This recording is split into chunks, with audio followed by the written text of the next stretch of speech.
कभी कभी ना कुछ चीजें एकदम झंझोर के रख देती हैं। एक के बाद एक, एक के बाद एक, एक के बाद एक। और आपको समझ में नहीं आता कि क्या हो रहा है। बस लगता है कि ये खत्म कब होगा। आप जूझते हो और जूझते हो, फिर अचानक से थोड़ा सा धुआं छटता है। हिम्मत बनती है और लगता है हम्म ठीक है, देख लेंगे। पिछले 2 दिनों से मुझे बहुत गुस्सा था, बेहद आग बबूला एकदम। सिर्फ गुस्सा ही नहीं था, निराशा भी थी, हताशा भी थी। अंदर से मन कुंठित था। सवाल पूछ रहा था जिनके जवाब मेरे पास थे नहीं। सोच सोच कर दिल बैठ रहा था। ऐसे में अगर मैं कुछ कहता तो शायद वो हिट भी हो जाता, क्योंकि आक्रोश बहुत है। पर मेरा ये मानना है कि अगर बहुत गुस्सा आए तो कुछ मत बोलो, शांत रहो। इसलिए मैंने कुछ नहीं कहा, क्योंकि मेरा ये उद्देश्य नहीं है कि मैं आपको निराश करूं या फिर किसी भी तरह से घृणा उत्पन्न करूं। उसके लिए काफ़ी लोग प्रॉपर ओवरटाइम मेहनत कर रहे हैं, दुकानें सिर्फ इस पर चला रहे हैं। जब कभी भी मन उदास होता है, लिखने का दिल नहीं करता, यहाँ तक कि कुछ भी करने का मन नहीं करता। गुरुदत्त की तरह लगता है कि ये दुनिया अगर मिल भी जाए तो क्या है, तो किन्हीं और लोगों की कृतियों में अपने आप को डुबोता हूँ। फिर चाहे वो कोई किताब हो, कोई सीरीज या फिल्म हो, या फिर कुछ और। कुछ कविताएं हैं जो कि खास तौर से मदद करती हैं, कुछ तो बचपन से साथ दे रही हैं अपने आप को वापस धूरी में लाने के लिए। 2-3 का जिक्र यहाँ कर रहा हूं, दिल करे तो खुद पढ़िएगा। पहली, अटल बिहारी वाजपेयी की 2 अनुभूतियां। वैसे तो पूरी की पूरी कविता बेमिसाल है, पर आखिरी की पंक्तियां, हाय। टूटे हुए सपनों की सुने कौन सिसकी, अंतर की चीर व्यथा पलकों पर ठिठकी। हार नहीं मानूंगा, रार नहीं ठानूंगा, काल के कपाल पे लिखता मिटाता हूँ, गीत नया गाता हूँ, गीत नया गाता हूँ।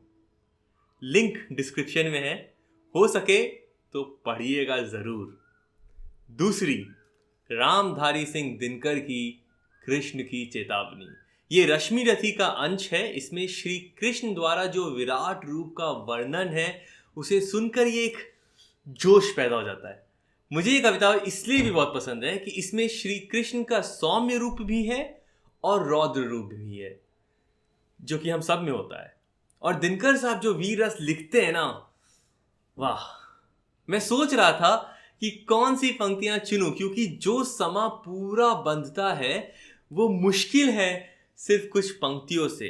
पर फिर भी सिर्फ मिसाल के तौर पर, दृग हो तो दृश्य अकांड देख, मुझमें सारा ब्रह्मांड देख, चर अचर जीव जग शर अक्षर, नश्वर मनुष्य सुर जाति अमर, शतकोटि सूर्य शतकोटि चंद्र, शतकोटि सरित सर सिंधु मंद्र, शतकोटि विष्णु ब्रह्मा महेश, शतकोटि जिष्णु जलपति धनेश, शतकोटि रुद्र शतकोटि काल, शतकोटि दंडधर लोकपाल, जंजीर बढ़ाकर साध इन्हें, हा हा दुर्योधन बांध इन्हें। जो ये स्टाइल है ना, जो ये लय है, मुझे बहुत पसंद है। जैसा कि मैंने पहले कहा, जोश आ जाता है एकदम।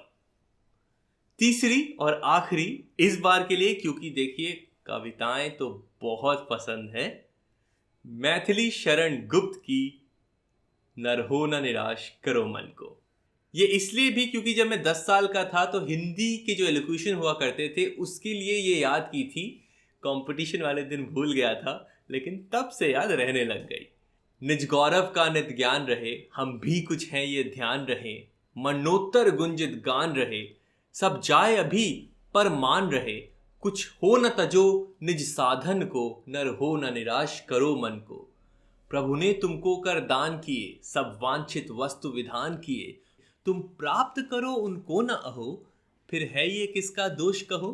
समझो न अलभ्य किसी धन को, नर हो न निराश करो मन को। बोनस, क्योंकि क्यों नहीं, हरिवंश राय बच्चन की जो बीत गई सो बात गई।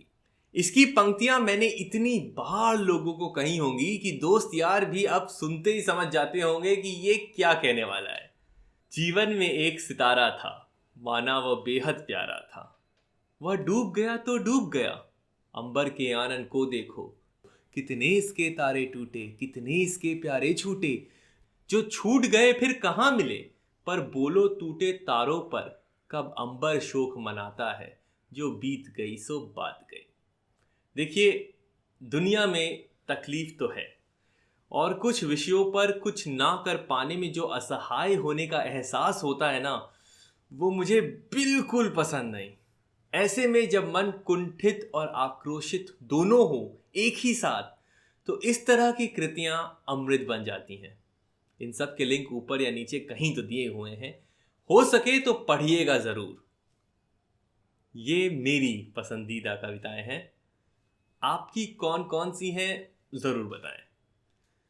इस समय थोड़ी ज़रूरत है। फिर मिलेंगे जल्दी ही।